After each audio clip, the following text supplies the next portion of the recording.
Welcome to ReImagining Liberty, a show about the emancipatory and cosmopolitan case for radical social, political, and economic liberalism. I'm Aaron Ross Powell. Today's episode gets a bit meta. I've done something like 90 ReImagining Liberty shows and hundreds more on other podcasts, but I've never done one on the place of podcasting itself in the political environment. This, even though podcasting has been one of the big themes of politics lately, in many ways blamed for the rise, or at least persistence, of the ideologies that have reshaped our political culture and institutions. I'm delighted to bring on Landry Ayres for this discussion. You probably recognize his name, especially if you're a longtime ReImagining Liberty listener, and especially if you listen all the way through to the end credits. Landry has been my producer for the better part of a decade, going all the way back to Free Thoughts, the show I hosted for 8 years before this one.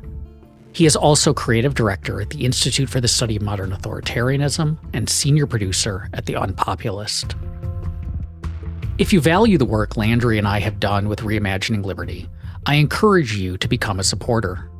You won't just be helping us keep the lights on, but you'll also get a special version of the podcast that is free of ads and sponsorships, and where you can hear every episode a week early.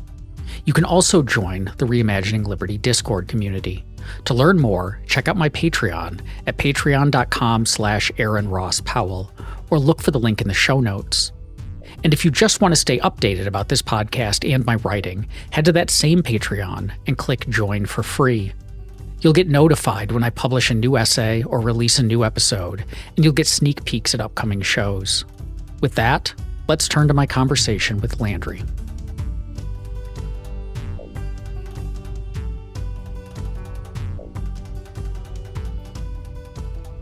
In the various postmortems from the election in November, a common theme was podcasting, of all things. There seems to be this real sense that podcasting has changed the political environment in important ways, both in the medium itself, a way to route around mainstream media or traditional outlets. There were calls for Kamala Harris to go on more podcasts. Donald Trump went on podcasts. The numbers are always staggering of how many listeners the biggest podcasts get compared to, say, cable news programs. But then there was also an ideological valiance question about podcasts, that young men we saw shifted to the right. This seems to be a global phenomenon. And a lot of that was pinned on they're listening to right-wing podcasters. They're listening to Joe Rogan. They're listening to Sean Ryan. They're listening to Jordan Peterson and so on. And that this is kind of indoctrinating them into this. And this seems like a lot of weight put on our weird little medium that you and I have been doing for a decade plus now. What's going on? Why are so many people paying so much attention to us now?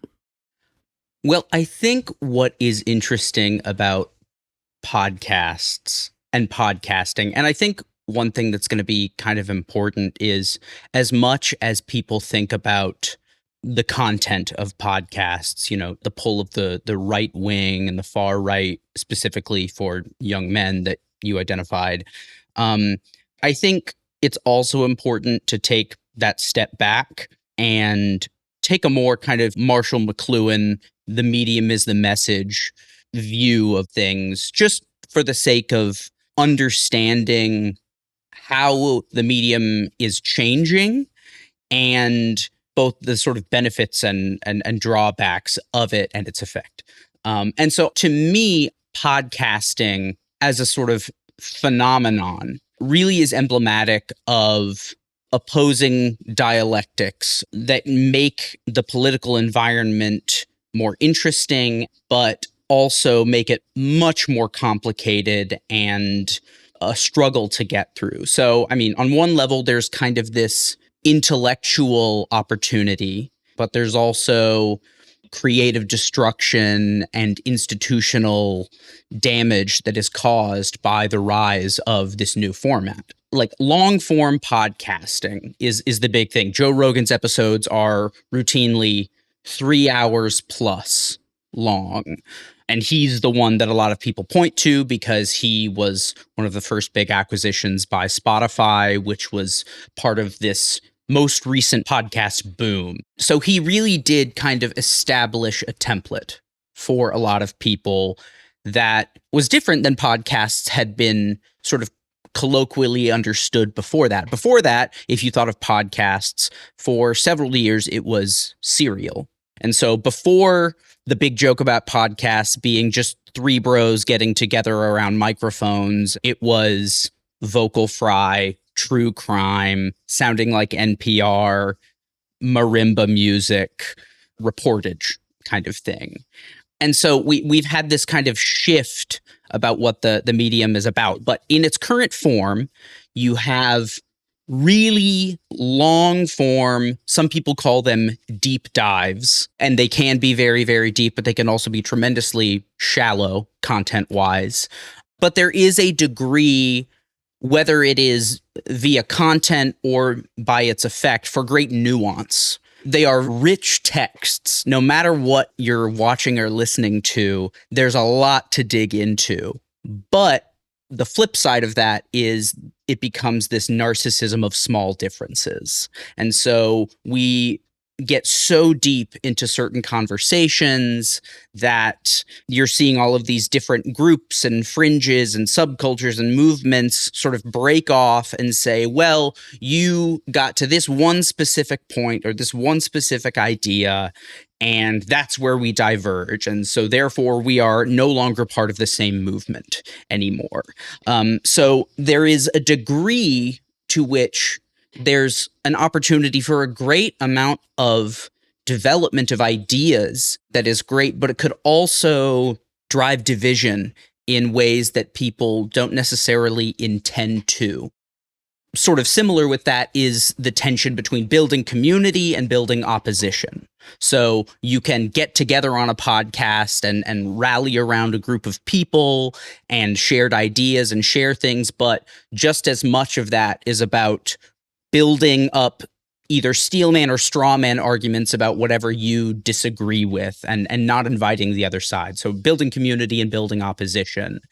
And then one thing that's even more telling is the tension between podcasts that represent concentrated information that people are trying to get. You know, if you listen to The Daily or Today Explained from Vox or Ezra Klein's show for the New York Times, you're getting a very specific topic, a set of stories and reportage, and they're going to give you exactly what that is, and it's concentrated, whereas the Joe Rogans, the Theo Vons are just kind of ambient, vibes-based podcasts. And they, I think, are interesting because I think they learn more from a different medium, which is live streaming, which I think is a totally different conversation, but is important to bring up because it really does drive the new wave of podcasting in an interesting way because it's highly unedited.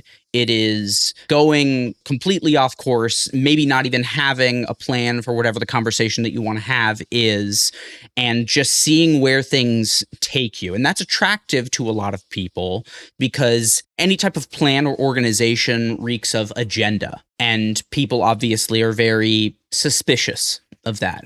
And so by going in completely unprepared, that's going to attract a certain type of person. Once again, there's this tension between sort of a search for or a telling of capital T truth, like about the world and building a shared social reality, and authenticity, which a lot of people conflate, but there's a different pull there. They are constantly being negotiated between each other. And so you have what somebody would look at in media as like a uses and gratifications theory, which is that people are going to podcasts, whether they realize it or not, with a certain set of expectations or desires from that medium? And is it going to be, I have a commute and I want to keep up with the news and the headlines of the day and get the facts so that I'm aware of what's happening? Or, what's the latest thing that Donald Trump truth socialed out or something? Or is it, I want to be in the room, feeling like I'm a part of a community or a group of people?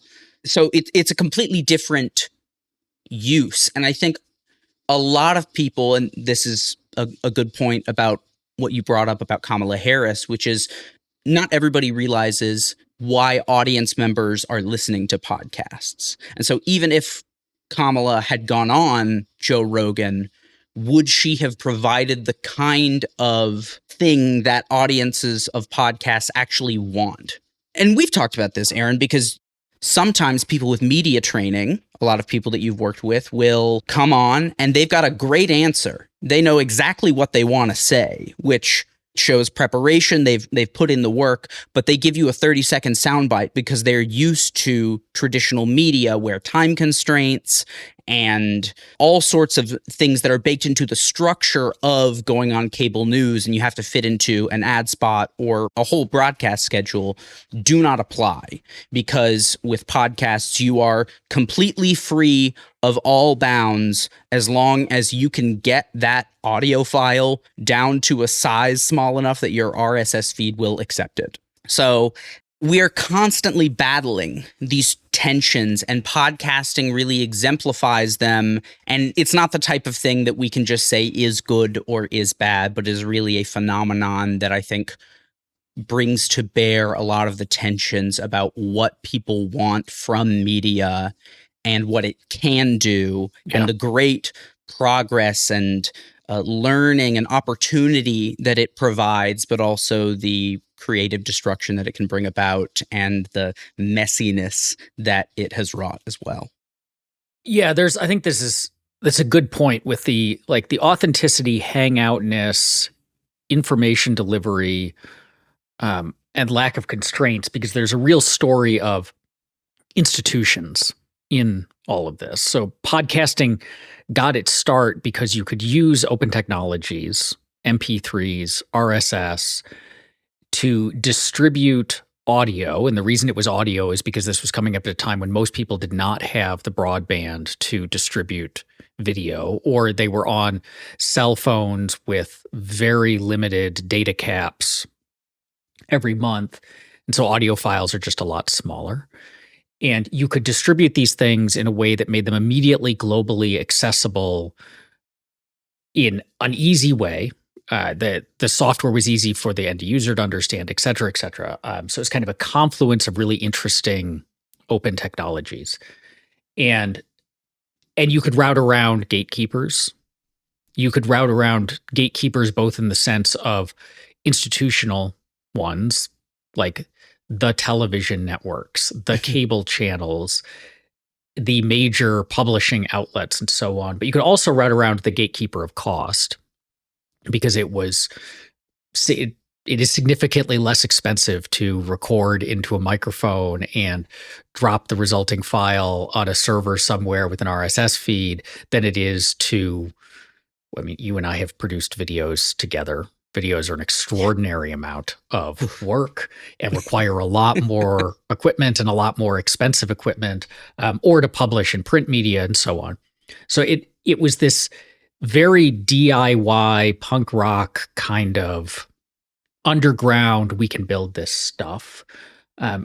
Then you're right, serial is kind of when we had the first boom, and that was essentially public radio moving into a different distribution mechanism. So it was like Radiolab and This American Life were the big shows, and they all had an extremely public radio vibe. This is that there's that great Portlandia skit about the podcasters that speaks to, I think, everything you said, including the marimba music. But then it shifted back to something that looks more like AM talk radio dominating. Like Howard Stern really kind of set the template for a lot of the dominant shows now. And I think we talk about this show, you're right. There's a tension here because I have never been drawn to the 3-hour dudes hanging out stuff. I get exhausted when podcasters start the episode with 10 minutes of just like, hey, what have you been up to? You know, what's going on? What did you do last week? Before getting to whatever the nominal topic of the show is. It drives me up the wall. I have no desire to like hang out with. I want to get into the conversation. I want to like, I tuned in for a particular reason. I want to get into the conversation. Reimagining Liberty, I try to do that. Like, we're going to start with the question and we're going to dig in.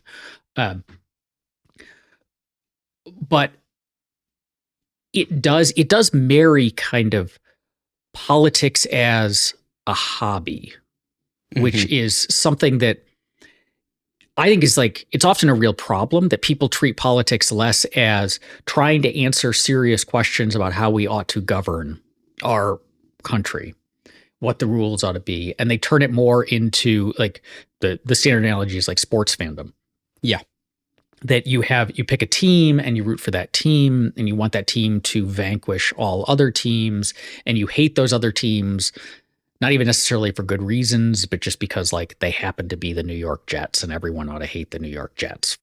And then you're not really thinking about this stuff like deeply and you're moving it into like a realm where it doesn't really matter. It's just about winning. And I think podcasting kind of makes this worse in a sense, or one of the ways it can make it worse is the way you develop like parasocial relationships with the people that you're listening to. I think there's particular mechanisms of podcasting, like audio is a very intimate format compared to print or compared to video, that the person is talking into your ear directly. If you have a good producer, as I do, who mixes it well. I don't know. I've listened to it. I don't know if he's that great. He's and his voice. He's gotten me through. But like it just has this very kind of warm and intimate vibe to it. And you develop like, without really noticing it or kind of against your will, you develop like a sense where you feel like you know these people that you hear from. And they are like your friends, and I want to hang out with them every week. But that can then lead you astray because, particularly in the realm of politics, politics shouldn't really be about like, I believe whatever my friends say. It should be about like what is true, what is right, what is moral, what's just, what's effective, et cetera, et cetera, et cetera. And so you end up picking like these social groups. And I think that's where your insight that I had never thought of this, but I think you're absolutely right, of the current, like the Joe Rogans, et cetera, the manosphere feeling like video game streamers. Like that's the vibe. And that's the appeal to young men, because young men, like I didn't grow up in an era of video game streaming. It is utterly baffling to me, like the idea of watching someone play video games and just like chatter over it. It doesn't make any sense to me as like an aesthetic appeal, but I'm an old guy from a different era and cranky.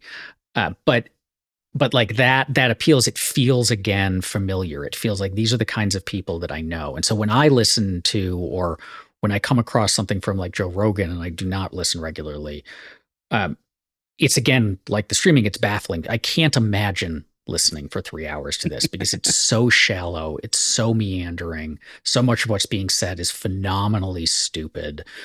It just feels like listening to morons talk. And I'd rather listen to people who are smarter than I am than people who are dumber than I am. But it's not, but it does have that, like, if it's in the background, you don't want to think too closely. You don't want to have to pay too much attention to what's being said, but instead just kind of like hang with these guys who, for whatever reason, you find charismatic and appealing. It works. And all of that, like, this is what frustrates me. All of that is fine. All of that is totally fine, in the way that like listening to hours and hours of sports talk radio is fine. The problem is that it's a vehicle for political ideas, and it's a vehicle for political ideas that, as you said, latches on to like a friend-enemy distinction as community formation, that it's like, those are the people who are bad.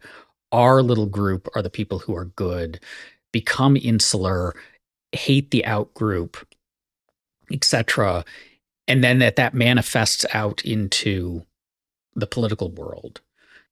And I don't know what to do about that, because it feels like basically this is why I think like the left, when the left is like, we need our own Joe Rogans, is they're kind of missing the appeal, because the appeal is bound up in that, like, the appeal of Joe Rogan is he's not very bright, so he doesn't like challenge or threaten his audience. He brings on lots of fringe weirdos, Mhm. cranks, and there's an anti-establishment element to him. And I think it's that he's right wing, and right wingness appeals to a lot of people. That there's the like that friend enemy distinction, and all of those things like kind of run counter to what at least the mainstream left, Sure. like the dirtbag left, the Chapo Trap House people, Right. or the tankies or the communists or the fringe left can latch into these similar sorts of dynamics. But like the mainstream neoliberal, whatever you want to call it, establishment left can't really do that, because they're the very thing that like all of this is reacting Mhm. against. Yeah, I think you're right. I kind of would push back partially on the idea that the friend enemy distinction is more exclusive to the sort of right wing side.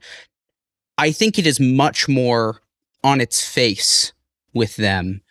I think for a long time, and still prominent today, there is something that can happen on the left, which is we want to tell you a story about what could be, reductively called a vast right-wing conspiracy. How these billionaires fund all of these organizations and have taken control of politics and stuff like that. All of which is factual and something that I think is worth addressing and more people need to know about. But inherent in that, I think, is an implicit friend-enemy distinction. These are the people who are wrong. We are the ones who are aware. It brings out the sort of latent conservatism, even in people who might consider themselves liberal or progressive, which isn't necessarily, I think, the root of all politics, like someone like Schmidt would probably say, and that these people celebrate. But there are tendencies among social animals like humans to form in groups like that. And I think it does bring out that sort of undercurrent that people have that they might be kind of ashamed to think about, that says, I draw a bright line somewhere between someone I'm willing to form a coalition with and come together and sort of work through ideas and someone who I think is too far gone. In doing so, it also brings about another tension. Podcasts kind of break down a sort of shared reality and also bring about a kind of a sort of secret knowledge in a sort of Straussian way. It's like we as the podcasters are going to come together and we're going to tease something out and tell you something secret. Whereas other podcasts could theoretically be about creating a sense of reality, that capital T truth, versus the more search of like the real versus the true. I think the more secret knowledge ideas is even more fringe. That's where you get like the Alex Joneses and people like that. One of the most interesting things about podcasts is that secret knowledge is tied to the DIY ethos that you were talking about, which is, overcoming gatekeepers, getting your message out without the need of all these intermediaries and costs, which really was the origin of podcasts. But from the beginning, it was piggybacking off of those institutions that were just the next sort of gatekeeper for podcasts. Like it's called a podcast because you were going to listen to it on your iPod at the time. And they had their first kind of minor boom before the serial thing when Apple started providing podcasts in iTunes. And there's so many trappings that we consider now part of a podcast that are specifically driven by the need to accommodate what Apple established as the norms. Like the square image of podcasts that you have to upload to almost any directory these days, that was an Apple decision. Podcasts didn't have cover art before Apple came about. And so all of these things that we now consider sort of baked into the design are really all because they were trying to fit the mold that had been established by an institutional gatekeeper, which is, I think, a kind of dramatic irony to the whole thing. And that boom with Joe Rogan was part of the sort of latest wave of mergers and acquisitions. And so you had Spotify buying up all sorts of companies. They bought Anchor, a sort of DIY, super simple, low friction hosting system for podcasts. And that started this whole bidding war where Apple Podcasts and iHeartMedia, which is just Clear Channel, they're all snatching up all of these companies and consolidating them until we have a handful controlling not necessarily all of the content, because they're still relying on people to supply most of the content, but they now own the kind of infrastructure. There is a lot that makes the backlash against that compelling. Like, I think it was Anil Dash wrote a blog post at one point that was called "Wherever You Get Your Podcasts is a Radical Statement," because it's the thing we always hear, and people who make podcasts are like, oh, can we just come up with something cleaner? You know, get our podcasts on Apple Podcasts, on Spotify. But saying wherever you get your podcasts leans into what makes the open protocol of RSS really interesting and compelling and has given it its own identity. And there's a lot of people who say now they're setting up walled gardens, which defeats the point of a podcast. So people will say, like, you know, you can have audio content like that. You can make all of this stuff. Just don't call it a podcast if it's not accessible by an open RSS feed, which I somewhat understand as someone who can be pedantic at times. But it is an interesting change. Like, the biggest podcast platform now is YouTube. And I think that's another reason that a lot of people in that space were kind of frustrated, is they were like, I don't want to have to do, you know, exponentially more work to get into this medium that I think defeats the purpose of what it originally was meant to be. But podcasts as such adapted and began to adapt the trappings of video. And it became talk shows.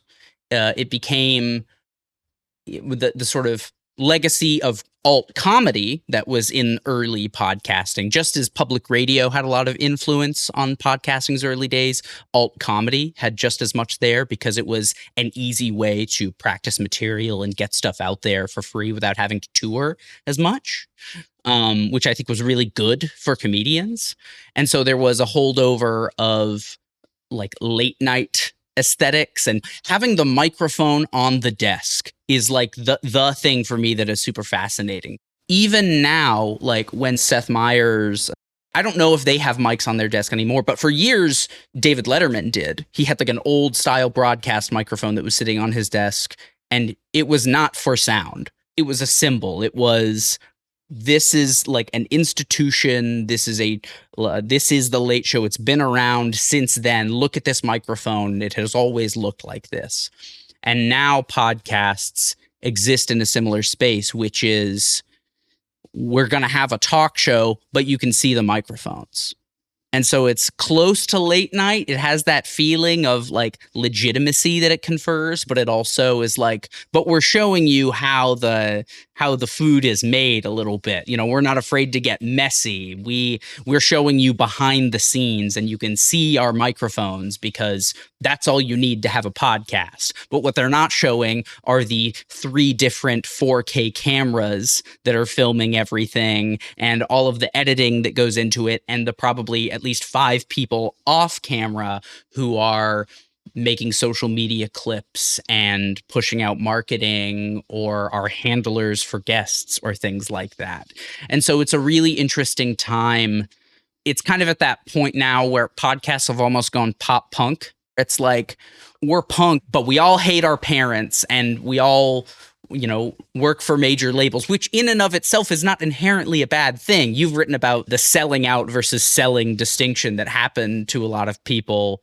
It's not that in and of itself is bad. It's just an interesting kind of a lack of self-awareness. And this is like big podcasts. There are, of course, tons of small podcasts that are out there still doing the sort of DIY thing, but we don't think about those when we think about podcasts these days. We think about the big boys.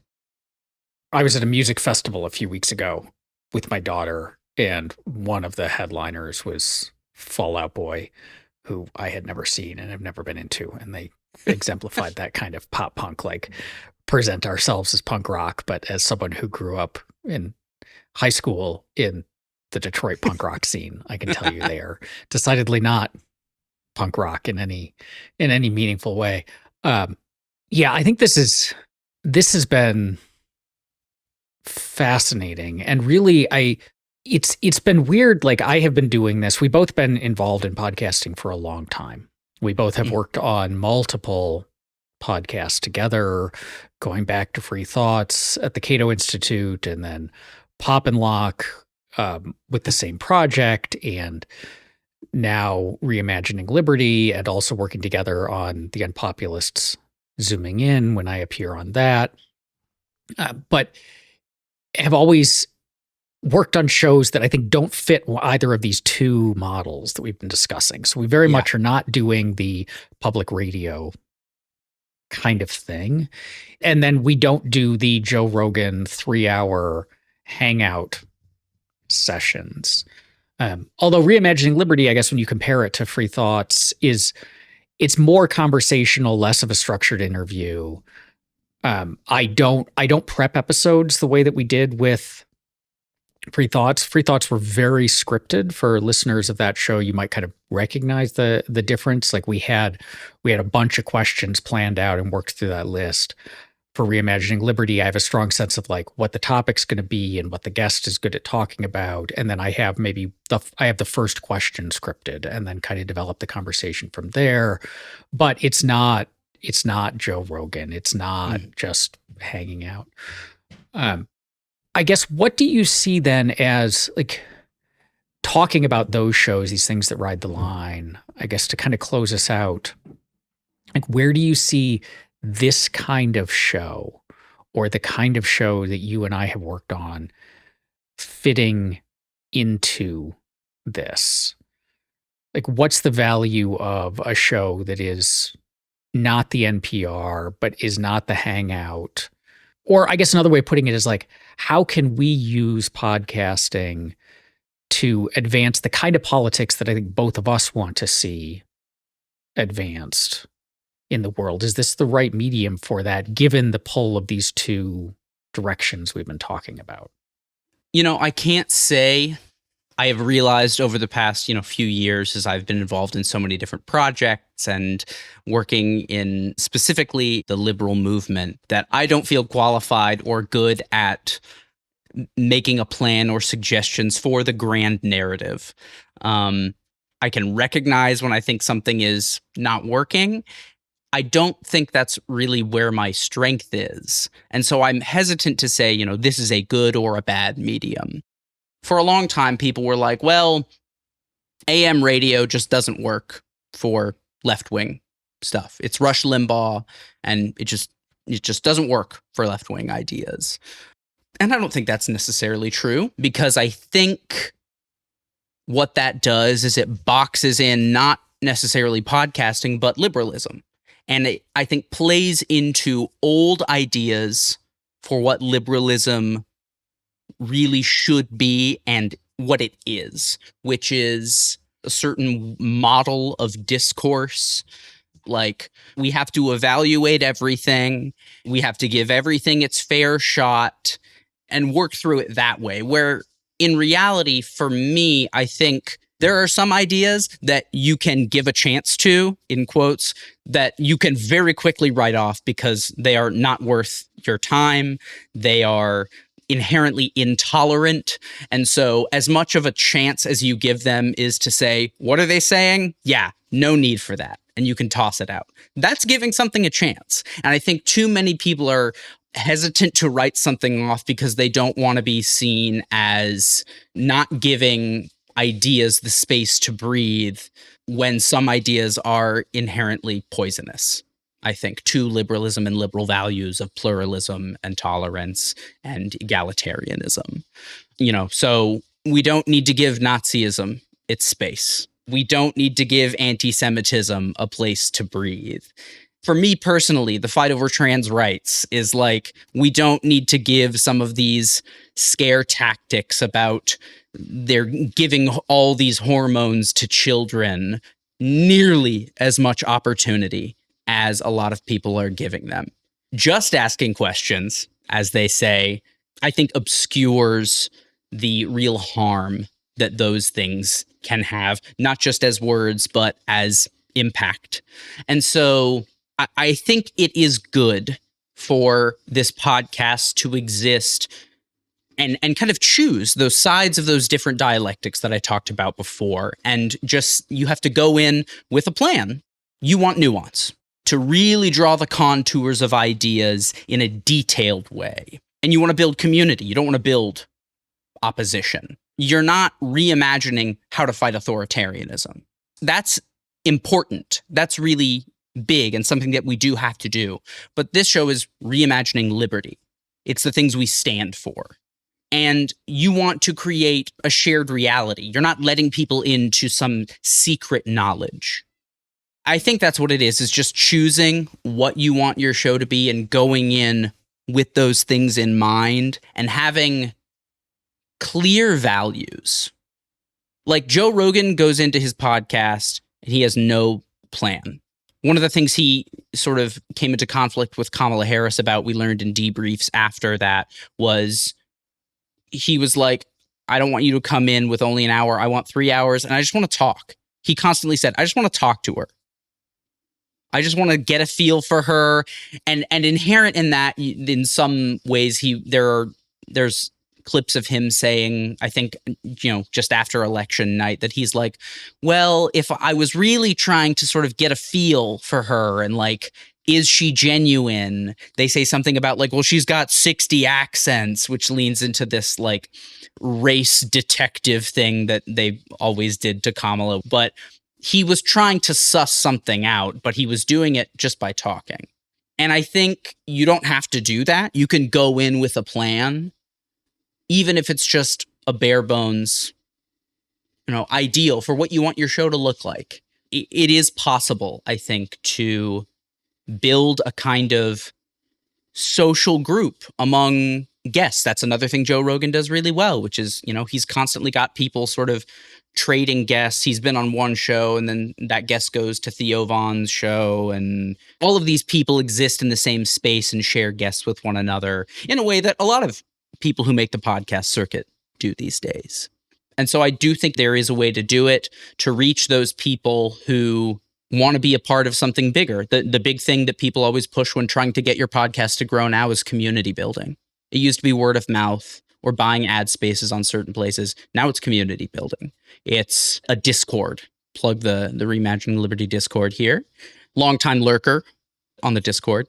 But we're always going to be fighting the reactionary impulse and the sort of grain of history that conservatism relies on. The sort of being able to push back and ignite fires under people. But I don't think that means what we're doing here is not worth doing.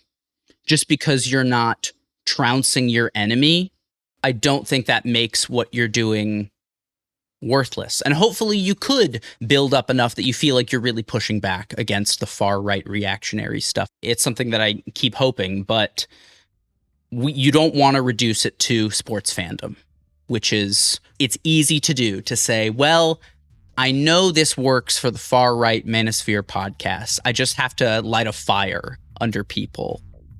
But in doing so, you immediately start building opposition.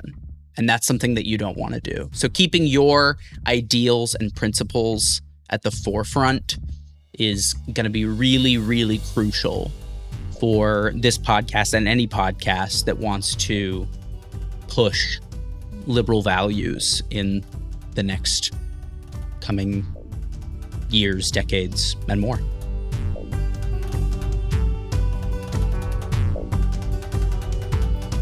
I hope you enjoyed today's episode of Reimagining Liberty. If you'd like to listen to future episodes free of ads and sponsorships, you can become a supporter for just a few dollars a month. Head to www.aaronrosspowell.com to learn more.